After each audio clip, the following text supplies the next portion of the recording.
नमस्कार, आप देख रहे हैं द नेशन न्यूज। मैं हूं आपके साथ आरती। आइए नजर डालते हैं आज की कुछ खास खबरों पर। बीमा पेंशनरों का राष्ट्रीय संगठन यानी भारतीय मजदूर संघ से संबंध 7 से 9 मार्च 2025 तक महाराजा अग्रसेन भवन आहू मंडी आगरा में अपना चौथा अखिल भारतीय त्रैवैश्विक सम्मेलन आयोजित करा है। आपको बता दें कि पूरे भारत से 50 महिलाएं प्रतिनिधियों सहित 500 से अधिक सदस्य शामिल हैं, जिसमें क्लास 1 से IV तक के सेवानिवृत्त LIC कर्मचारी शामिल होंगे। सन OIP भारतीय ट्रेड यूनियन अधिनियम 1926 के तहत पंजीकृत LIC पेंशनरों का एकमात्र संघ है।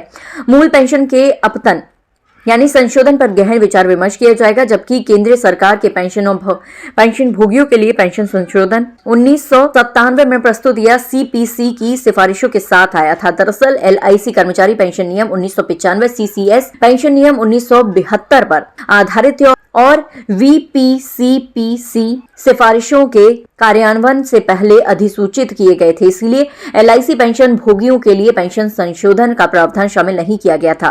केवल CCS पेंशन नियम 2021 में ही पेंशन संशोधन का प्रावधान नियम 66 के रूप में शामिल किया गया है। LIC पेंशनर्स अभी भी IV CPC मोड में हैं, जो 38 वर्षों से संशोधन से वंचित हैं। इस बीच पहले ही 17,000 से अधिक पेंशनर स्वर्ग से धार चुके हैं। ये पृथ्वी पर सबसे बड़ी विसंगति है और अति वरिष्ठ पेंशन भोगियों द्वारा झेला जा रहा एक बड़ा अपमान है। RBI में 2019 में उनके पेंशन भोगियों को 2012 के चेतन संशोधन के अनुसार पेंशन अडॉप्शन दिया गया था और फिर 2023 में 2017 के वेतन संशोधन तक संशोधन किया गया और ये दोनों पेंशन संशोधन पारिवारिक पेंशन भोगियों पर भी लागू किए गए हैं। आगरा से रवि बघेल की report. Pensioners and family pensioners और एक ही मुद्दा हमारा गत 38 सालों से पेंडिंग है, वो department of financial services finance ministry में पेंडिंग है। वो है हमारा जो पेंशन है, पहले जो हमारा बेसिक था 38 साल के पहले, वही पुराना बेसिक चल रहा है और 38 सालों से हमारा पेंशन में रिवीजन नहीं हुई है, बढ़ोतरी नहीं हुई है, अपडेशन नहीं हुआ है।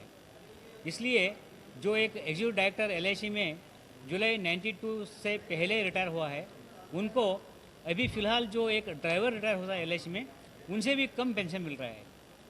ये बहुत खेदनीय एक विषय है और मुझे लगता है it is the only actually ये बहुत बड़ा एक आश्चर्यजनक एक बात है। सो उसके लिए हम संघर्ष कर रहे हैं। हमारा जो राष्ट्रीय संगठन है भारतीय मजदूर संघ, वो रिकॉग्नाइज यूनियन है बाय गवर्नमेंट ऑफ इंडिया। उनके जरिए हम फाइनेंस मिनिस्ट्री में लगातार दबाव डाल रहे हैं और 10 अक्टूबर 2024 को हमारा डेलीगेशन मैडम सीतारामन जी को मिला था और उसमें ये मुद्दे के बारे में हमने चर्चा की और मैडम ने सकारात्मक प्रतिक्रिया दी है। और नीचे जो सेक्रेटरी DFS है, जो बैंकिंग और इंश्योरेंस सेक्टर का इंचार्ज है सेक्रेटरी नागराजू, उनको उन्होंने शायद आदेश दिया है कि इसके बारे में आप कुछ करो।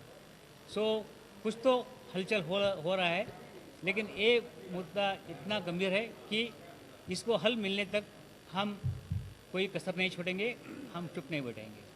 सो इसी के बारे में हम ये कॉन्फ्रेंस में हम निर्धार करने वाले हैं। धन्यवाद। National Organization of Insurance Pensioners.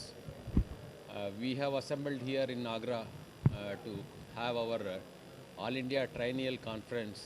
This is the 4th conference, and throughout India we have members of more than 10,000, and for this conference we are having 500 plus delegates. Out of them 50 plus are women delegates, and we are an organization of pensioners catering to the pensioners needs of class 1, 2, 3, 4 employees, and our main demand right now is the updation of pension. As Joshi ji told, the updation of pension is a main demand only because as an example, if we want to quote an executive chairman who retired prior to 1992 is drawing less than a peon who is retiring now. This is the greatest anomaly, and it is said that it is the anomaly, the greatest anomaly of the earth. So on this ground we are fighting for this, and in the recent past in October we met Finance Minister Srimati Sitharaman, and she has also assured that she will take care, and through this conference we urge the central government to consider our revision of pension at the earliest, and square off this anomaly present here. Thank you. मैं all India secretary हूँ। आज हम सब लोग यहाँ पर इकट्ठे हुए 3 दिन के लिए 7, 8, 9 मार्च 2025 में।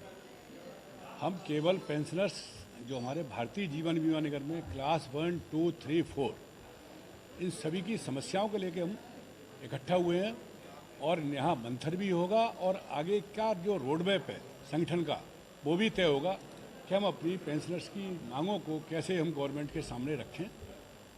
हालांकि 10 अक्टूबर 2024 को माननीय वित्त मंत्री जी ने हमें हमारे जो जनरल सेक्रेटरी हैं उनको जो आश्वासन दिया है उसके बारे में हम पूर्णतः आशान्वित हैं कि हमारी समस्या का निश्चित रूप से निस्तारण होगा, क्योंकि हम लोग जो पुराने रिटायरीज हैं उनको बहुत कम पेंशन मिल रही है और काफ़ी लोग तंगी में जी रहे हैं। ये सबसे बड़ा मुद्दा है। ऐसा लगता है कि LIC में बहुत बढ़िया वो है, लेकिन जो उस साल रिटायर होता है उसके लिए तो कोई दिक्कत नहीं है, लेकिन जो पुराने हमारे रिटायरीज हैं वो बहुत मुफलिसी की हालत में हम लोग जीवन यापन कर रहे हैं। वो उनकी मांगों को लेकर हम लगातार संघर्षरत हैं और हमारे इसके साथ कई मांगे हैं, लेकिन प्रमुखता मांग हमारी यही है कि हमारा वेज रिवीजन हो और हमारी पेंशन बढ़ोतरी मिले निश्चित रूप से समय समय पर। जैसे जैसे वेतन हमारा बढ़ता है उसी हिसाब से पेंशन भी हमारी बढ़नी चाहिए और इन मांगों को लेकर हम लोग निश्चित रूप से आगे बढ़ेंगे और हमें सफलता मिलेगी। धन्यवाद। देश और दुनिया की तमाम छोटी बड़ी खबरों को देखने के लिए जुड़े रहिए द नेशन न्यूज के साथ।